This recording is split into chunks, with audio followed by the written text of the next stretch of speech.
Welcome to the Connect to Marriage podcast. I'm June and I'm your host for this episode. In each episode of the Connect to podcast, we'll be tackling questions that couples ask about marriage, communication, and conflict, and so much more. We hope you keep tuning in to learn with us as you grow closer, deeper, and stronger in your marriage. If you are new to us, do subscribe to our Connect to podcast on your podcast platform. And we believe you'll discover interesting topics and helpful conversations. The declining fertility rate in Singapore has got everyone jumping on the bandwagon to analyse and to come back with their own opinions on what's keeping our couples from marrying and having babies. There is a messy mix of expectations, our values, societal standards, and also our own family of origin stories. Today is my privilege to have Ethan and Naomi returning to share with us more insights on the topic of starting a family in Singapore. Welcome back to the Connect to podcast, Ethan and Naomi. Let's jump straight in, okay? So what broader societal or cultural changes do you think are shaping why people are having fewer kids today? There's a great sense of responsibility that comes with bringing up a child and bringing up a child well. So when people think of having a child, it's like the financial side of things. It's also that emotional responsibility. And as a mental health counselor, when I work with parents, one of the main struggle really is, can I bring up my child to be a responsible human being as well that creates value for the society, right? And with the very limited time that dual income parents tend to have after ending their work day, they return back to home. And then there's just this rush of like being very operational to do all the night routines. There is very little connect time to really just keep up with their child's development, right? And weekends are just then filled with a lot more of like keeping up with enrichment and trying to make sure that my child keeps up again with another pace of like academic work and life. So there's an overwhelming sense of like stress as well, even as a parent. Feels like keeping up is like the main thing. Yeah, it's a great. I think Singapore just functions at a pace whereby we feel like we're either missing out on something if we don't commit to something, or we just have to be projecting ahead, planning ahead, which schools to be getting into. So people have been asking us already, even though Emma is 2 years plus, right? Which school are you planning to? Are you going to sell your house now to get into the right schools? All these questions leave us feeling like, we haven't really thought about it. Are we like really behind? Are we going to be put at a disadvantage for Emma because we're a bit more, I don't know what you call it, laid back? Ethan, share with us your thoughts as a father. I think we come in a very transactional society, and often we do look at every decision as what's the upside and what is the risk. So to me, I feel that as parents, people don't actually enjoy, or rather they don't know how to enjoy being parents until they've become one. And some never do. Some maybe have kids and they still are in a state whereby I don't think I enjoy being a parent. And I guess people just don't want to put themselves in that position of not knowing what's to come and that risk. With society and moving on towards how fast-paced it is and expectations of us being, a filial son or daughter or a good employee or a good boss, everything just piles up, and being a parent, forming a family nucleus just becomes an afterthought. It's something that you can choose to delay, and it's something that you can choose to put aside and put off. So, with all these pressures, people don't exactly really think about wanting to have children. Whereas if you look at some other countries, maybe they're a bit slower pace, they give a lot of benefits and family time. Perhaps if you are brought up in an environment whereby you do enjoy that family time and connection with your parents or siblings, I think maybe things might be a bit different there. Yeah, so this is my perspective. Yeah, I mean, even just listening to the both of you, it brings back this memory of the 5 C's, right? Which was often talked about when we were younger, when I was younger at least. The credit card, the condo, the cash, and I can't remember what else. Car. The car. But none of them were children. Yeah. Right? Right. And then now we are at the point where we have to ask ourselves this rather existential question, right? Like, if we don't have kids, what's going to happen to Singapore? But then do you expect everybody to be altruistic and to think about Singapore when we have to think about ourselves as well? All the practical constraints that you mentioned. And I like what you said about transactional. And the mere fact of parenting and parenthood is that it's relational, right? And the joy comes from there. So what should we do then for our parents to be?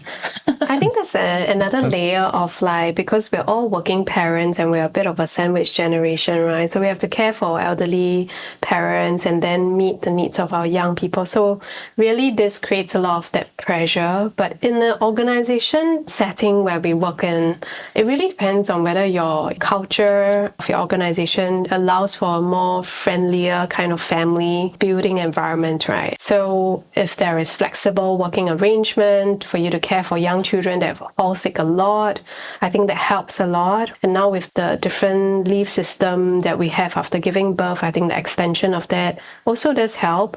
But it's a long journey, right? All the way up to 6 years old with young children, they do need a different level of attention and medical needs, etc. So organizational culture also plays a difference, I feel, whether there is a more pro-family kind of culture.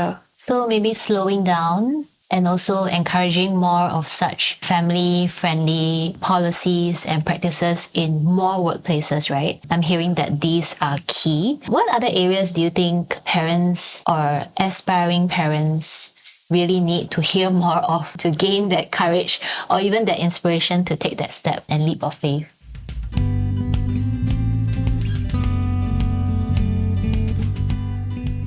The early years of marriage are filled with unique challenges and opportunities for growth. What happens after saying I do? At the Connect to Just Married workshop, you will gain practical tools to work through differences and conflicts and learn ways to keep the romance alive. If you have been married for 5 years or less, this workshop is for you. Get more information at www.family.org.sg/C2JustMarried.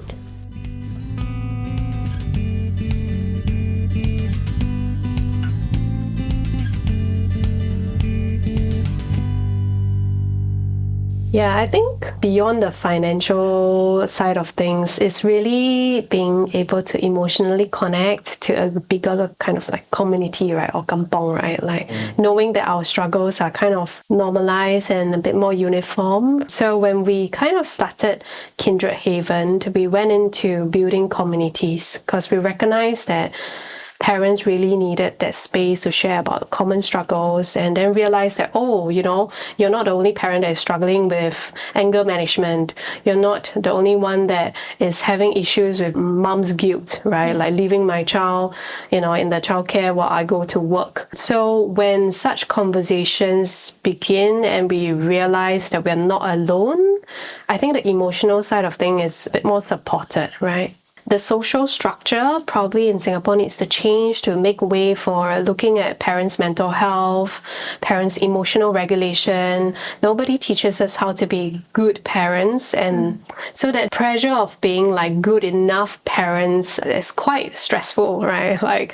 Is it that I send my kids to berries and that's good, right? Or is it that I spend every weekend bringing them to this place to play, etc.? Is that good enough? Yeah, what is good enough parent? So I think it's just forming a social network or social layer of safety net, right? Where parents are able to connect and journey together. I feel that makes a huge difference. I think that's really important. It kind of reminds me of, how I got connected with a couple of moms through blogging in the early days of the 2010s, right? Yeah, and that was my kind of source of community, right? When things were feeling overwhelming and I was just feeling so alone as a young mom. Yeah. What about Ethan from a perspective of a father, right? What are some things that might help support other would-be fathers out there? I think on a policy level, it's very complicated. I have no area of expertise over there, but I do feel that there are a lot of cultural barriers and norms that we need to dispel. And these norms we were just chatting over it in the car on our way here just now. Some of this can be really sensitive because policy tries to fix it by providing grants subsidies and all that. You cannot satisfy everybody. One of them is like, I recall there was a time whereby parental leave was extended or it could be transferred, something like that. But then we do have relatives as well. Hearing them, they're a bit disgruntled from it because they say, oh, then parents, they can have more break time, and then who's the one going to work and be productive? So I guess not everyone is aligned in that sense. And even within the parents' sphere, of how things are being fixed, I mean, we definitely are so appreciative of the support that we can get. Whatever that we can get, please, just give it to us. But I do feel that it does need a closer look, because some of them, for example, if I recall, is the working mum subsidy. But I feel that it's quite tough on mums as well. Perhaps a working parents subsidy might make more sense. I think that on a policy level, some things could be optimized further. Amongst our whole outlook of what having our own family unit is about has to also be a more relational one, as mentioned in our previous podcast. Yes. So people get into the next life stage just because they're just flowing along. That's what is expected, to get a BTO, to build your asset equity, to build your property portfolio. As a realtor, I have so many people coming to me and already planning their life and saying that, if I get married, I can use 2 names and this and that. So everything is very transactional in that sense. I wish things would be a little bit different. I think when you mentioned the working mom subsidy, that's in relation to like applying for childcare, right? Yeah. I guess I'm hearing the policy level, yes, whatever help that can be rendered to parents is much appreciated, right? But there are also nuances, like, for example, you mentioned that other people might be disgruntled or might wonder why parents need this kind of like special protection in that sense. But as a society, what are we saying we value? What are we truly supporting with our policies? What I'm hearing is that there needs to be more alignment and maybe even more conversations, right? To just understand the different feelings, the different experiences on the ground, right? Maybe it's not just parents who are struggling and really needing that support. Maybe it's also caregivers who with elderly and sick parents, right?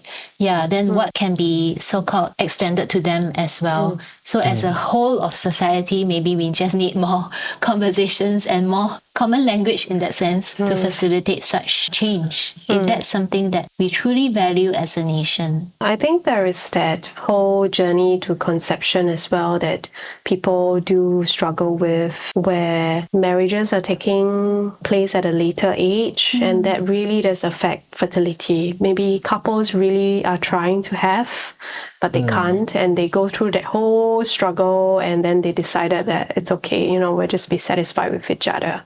And so whether it's at a subsidies level, I think, there are a lot of talks around how fertility subsidies or procedures need to be taken a closer look at as well to support that journey towards conception.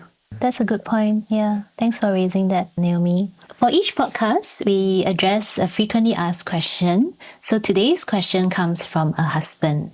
He says, we recently had our first child and my wife has her hands full, from breastfeeding to stocking up on diapers to building a reasonable routine. I feel left out and quite handicapped to help.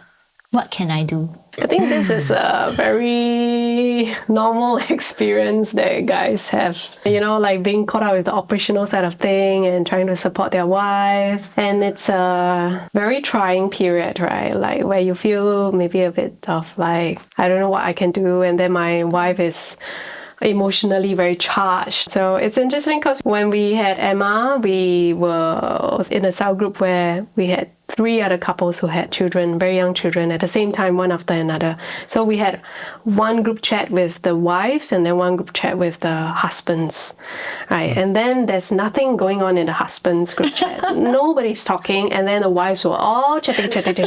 Oh, kind of like, how's your breastfeeding, blah, blah, blah. You talk about everything under the world, the diaper brand, blah, blah, blah, blah, blah. And then nothing. And then one day, a message popped up by one of the fathers who were asking, can I just check, is this happening to your wife as well. And he was describing a lot more like, oh, my wife is being triggered by little things about how I put the child to sleep, I'm not putting it the right way, blah, blah, blah. And then it started a whole range of, oh yeah, I've been facing the same, I'm like treading on like a mine, minefield, yeah. And that started the conversation going there. So I think men tend to cope very differently in some ways. But for this father, you got any encouragement on what he can do to support the wife? I resonate a lot with what the listener shared, because oftentimes I'm like the hands and legs, right? I mean, as willing as we are. So when things like that happen, we understand wives, they're already handling a lot physically, mentally, they're also planning. And I mean, husbands, for a lack of better way to describe it, we are a little bit more passive, because I guess maybe hormonally we are not as charged. We don't have that natural spike after postpartum. We don't feel as protective with every little cry. But we're happy and willing to help. Like, just tell us what you need to do, we'll do it. But that's not the case, because psychologically the wives will be like, why can't you initiate it? Like, why must I always be the one having the mental load to plan for all these things? Can't you see that these are running out? So it's So one good question that he has learned to ask me is, how can I support you? What do you need in this moment? Do you need me to tend to the baby for 5 minutes while you take a shower? Do you need me to do this for you? And that really greatly helped.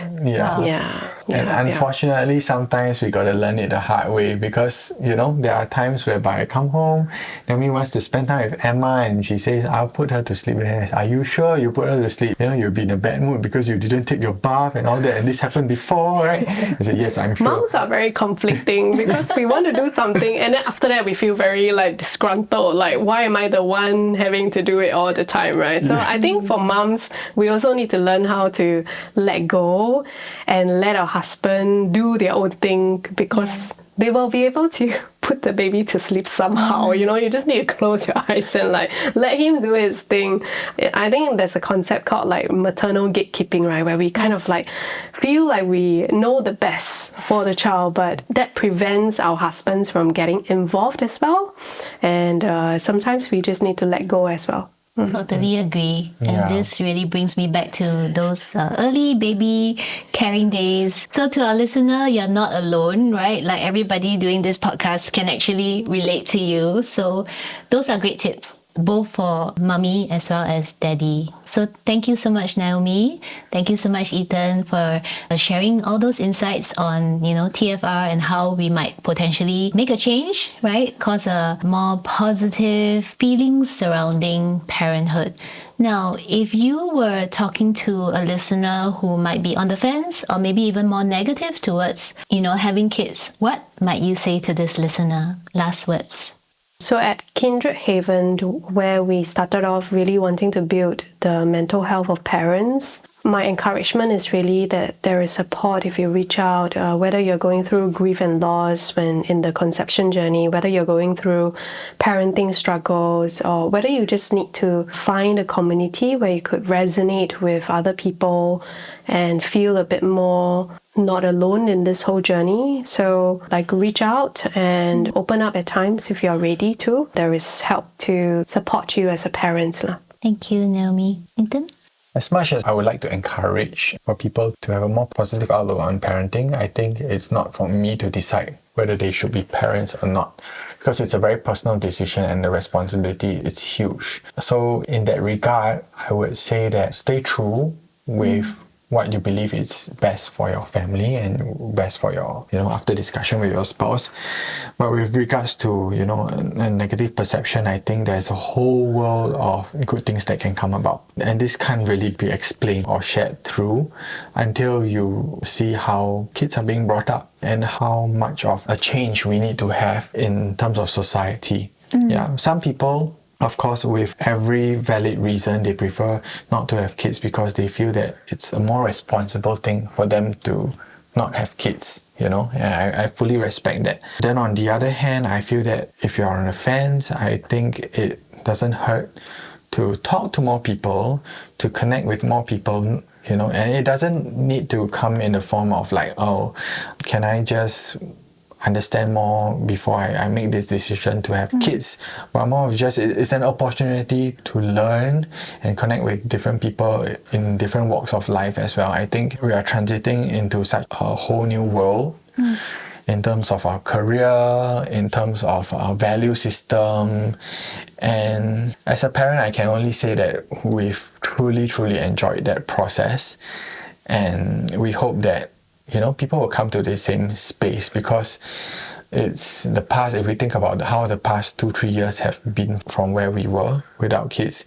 we've grown so much in terms of maturity and in terms of our own capability, to the capacity to have in terms of our resources, and also to give out more than what we can endure. I think that's just something that words can't describe fully, right? What the experience is like. Truly is, yeah. So indeed, find a community, and also have that openness to talk to people to find out more, right? Because sometimes we don't know what we don't know. Until we talk to someone. Yeah. So thank you so much, Ethan and Naomi, for being here and for sharing with us your thoughts on raising and supporting TFR. In each podcast, we end off with a couple challenge for couples to do. So if you're listening to this episode with your spouse, here is your challenge. Find a quiet environment, put away all your distractions, and spend the next 10 minutes sharing, how can I be a source of help or community for a new parent around me? So we hope you've enjoyed today's episode. As always, do share this podcast with a friend who might benefit from it. Thank you so much for tuning in, and remember to connect with your spouse today.